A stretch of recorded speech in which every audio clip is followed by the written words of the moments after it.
High, আমি পিয়ালা থেকে বলছি।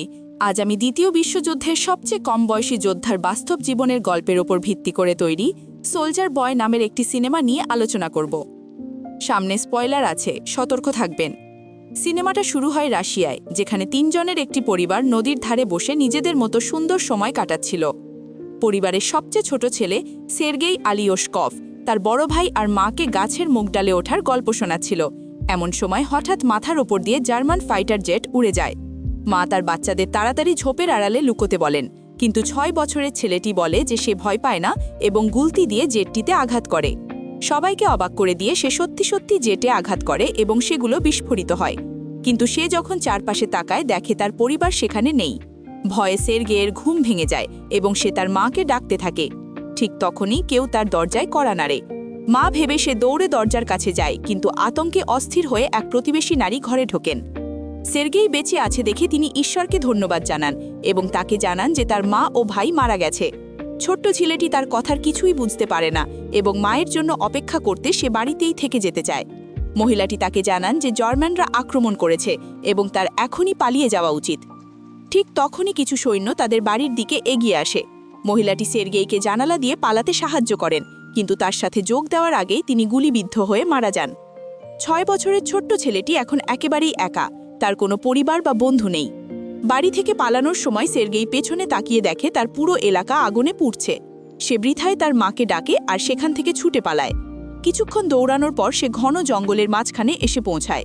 পথ হারিয়ে ফেলে ছোট্ট ছেলেটি তার মাকে এসে নিয়ে যাওয়ার জন্য ডাকতে থাকে। সে রাতটা সে জঙ্গলেই কাটায়। পরের দিন সকালে দেখা যায় সে একটি নদী থেকে পানি খাচ্ছে। এমন সময় শত্রুপক্ষের সৈন্যরা তার দিকে এগিয়ে আসে। তারা যে বিপজ্জনক সেটা বুঝতে পেরে সের্গেই তাড়াতাড়ি একটি গাছের শিকড়ের ভেতর লুকিয়ে পড়ে। কাছাকাছি একটা সাপ চলে এলে সে চমকে ওঠে, কিন্তু একটা শব্দও করে না বা পালিয়ে যায় না। সাপের চেয়ে সের্গেই সৈন্যদের বেশি ভয় পাচ্ছিল। সৈন্যরা নদীর ধারে খাওয়া দাওয়া করে চলে যায়। এরপর সের্গেই তাদের ফেলে যাওয়া খাবার কুড়িয়ে নেয় এবং রাতের খিদে মেটাতে গোগরা শেখায়। তবে দিনের শেষে ছোট্ট ছেলেটি ভীষণ ক্লান্ত হয়ে পড়ে। 2 দিন ধরে তার পেটে ঠিক মতো খাবার পড়েনি আর সে উদ্দেশ্যহীনভাবে কেবল হেঁটেই চলেছে। খড়িয়ে হাঁটতে হাঁটতে সে পড়ে যায়, কিন্তু হাঁটা থামায় না। পথে বুনো ফল দেখতে পেয়ে সে গোগ্রাসে খেতে শুরু করে, কিন্তু ঠিক তখনই তার পেছনে একটা বিস্ফোরণ ঘটে যা তাকে চমকে দেয়। ছেলেটির মাথা ঘুরতে থাকে আর সে কল্পনা করতে শুরু করে যে কেউ তার পেছন পেছন আসছে। তবুও এমন অবস্থাতেও সে সাহসের সাথে দাঁড়িয়ে লোকটিকে বলে যে তার কাছে রাইফেল আছে এবং সে কাউকে ভয় পায় না।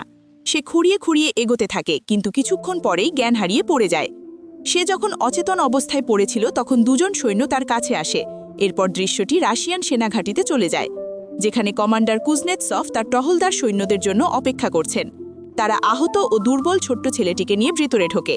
সৈন্যরা যখন জানায় যে তারা তারই দলের লোক, তখন ছোট্ট ছেলেটি মন খুলে কথা বলে এবং নিজের পরিচয় দেয়। বাচ্চাটি যখন কমান্ডারের সাথে করমর্দন করে তাকে নিজের পরিচয় দিতে বলে, তখন সৈন্যরা হেসে ওঠে। সৈন্যরা ছোট্ট ছেলেটির প্রতি স্নেহ অনুভব করে এবং তাকে ঘিরে দাঁড়ায়। তারা তাকে পানি খাওয়ায় এবং খেতে দেয়। এমনকি সবসময় গম্ভীর থাকা কমান্ডারও বাচ্চাটির যত্ন নেন। কাটিয়া নামের এক নার্স সের্গেইয়ের ক্ষতস্থান পরিষ্কার করে ব্যান্ডেজ করে দেয় এবং সেও বাচ্চাটির আচরণে মুগ্ধ হয়। বাচ্চাটি তাকে তার ক্ষতের ওপর একটা ট্যাঙ্ক এঁকে দিতে বলে, কারণ বড় হয়ে সে একজন সৈন্য হতে চায়।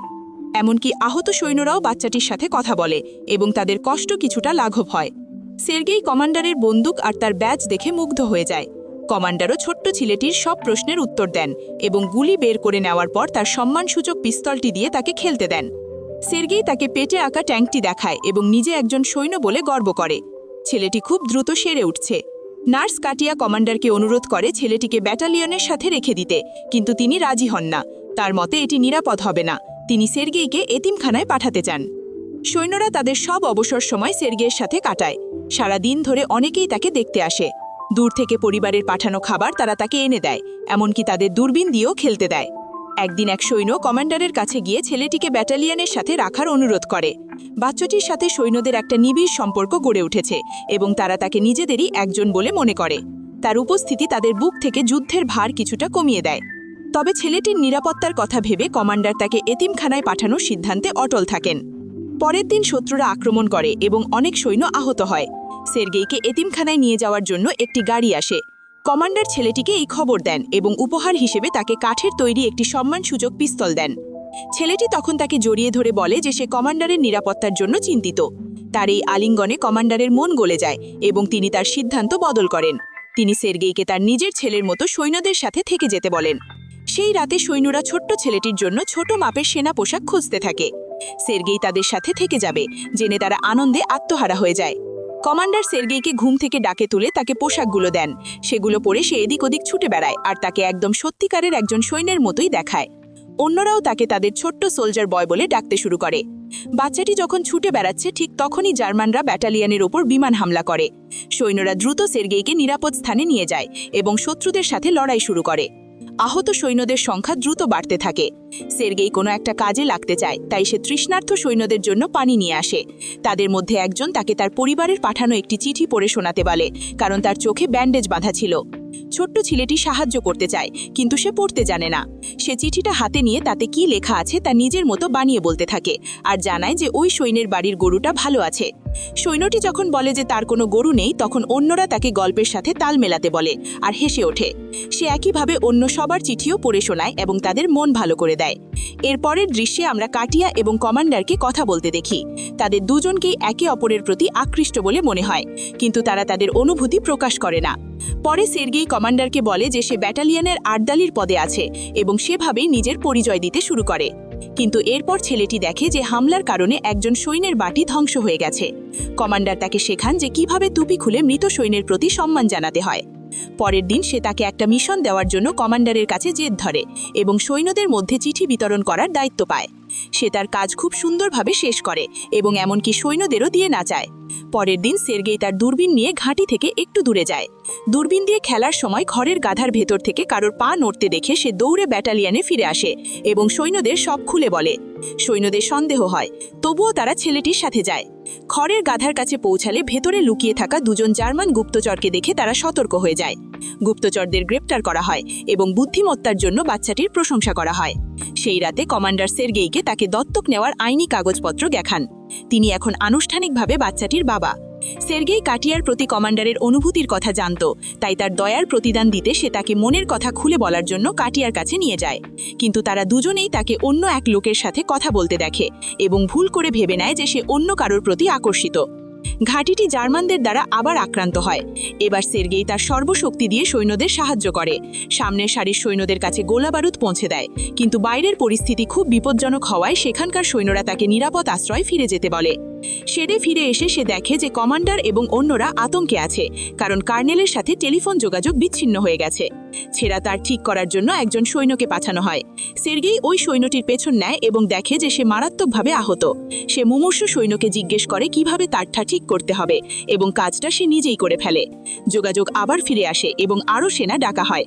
6 বছরের ছোট্ট ছেলেটি সবার জীবন বাঁচায়। পরে আমরা নদীর ধারে কমান্ডার এবং কাটিয়াকে কথা বলতে দেখি। কমান্ডার অবশেষে তার কাছে নিজের ভালোবাসার স্বীকার করেন এবং তাকে সের্গেইয়ের মা হবার প্রস্তাব দেন। কাটিয়া আনন্দে আত্মহারা হয়ে ওঠে, কিন্তু সে কিছু বলার আগেই একজন সৈন্য তাদের কাছে এসে কমান্ডারকে একটি চিঠি দেয় এবং জানায় যে তাদের এই ঘাঁটি থেকে বদলি করা হয়েছে। পরের দিন সমস্ত সৈন্য সের্গেইকে সাথে নিয়ে তাদের নতুন ঘাঁটির উদ্দেশ্যে রওনা দেয়। তবে পথমধ্যে তারা একটি মাইনফিল্ডের কবলে পড়ে, যার ফলে তাদের কয়েকটি গাড়ি বিস্ফোরিত হয়। কমান্ডার আহত হন, আর দলের সেই আর্দালি যার সাথে সের্গেইয়ের খুব ভাব ছিল সে ওই বিস্ফোরণে মারা যায়। সে কেঁদে ফেলে এবং কমান্ডারকে জড়িয়ে ধরে। তারা আহতদের নিয়ে নতুন ঘাঁটির দিকে তাদের যাত্রা অব্যাহত রাখে। অবশেষে যখন তারা অন্য ঘাঁটিতে পৌঁছায় তখন তারা কমান্ডারের ঊর্ধ্বতন কর্মকর্তা জেনারেলের সাথে দেখা করে। তিনিও বাচ্চাটির দৃঢ়তা দেখে মুগ্ধ হন এবং এমন বুদ্ধিমান একটি ছেলে পাওয়ার জন্য কমান্ডারকে অভিনন্দন জানান। পরের দিন তাদের ডিভিশনকে একটি গার্ডস ব্যানার দিয়ে পুরস্কৃত করা হয় এবং ছেলেটিকেও তা দেওয়া হয়। জেনারেল যখন তাকে তার ব্যাজ পরিয়ে দেন তখন সে নিজের দেশকে রক্ষা করার প্রতিশ্রুতি দেয়।